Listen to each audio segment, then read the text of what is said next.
شهر رمضان الذي أنزل فيه القرآن هدى للناس. asalaamaaleykum wa rahmatullah ñëwaat ak yéen ci naafila seen bu ci guddik ñaar fukkeel ak benn ñeent raaka lay doon.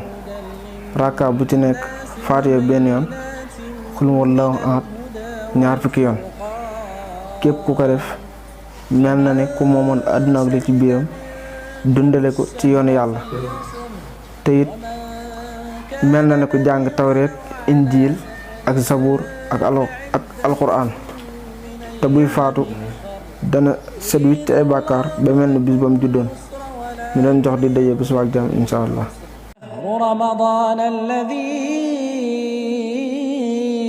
أنزل فيه القرآن هدى للناس وبينات من الهدى والفرقان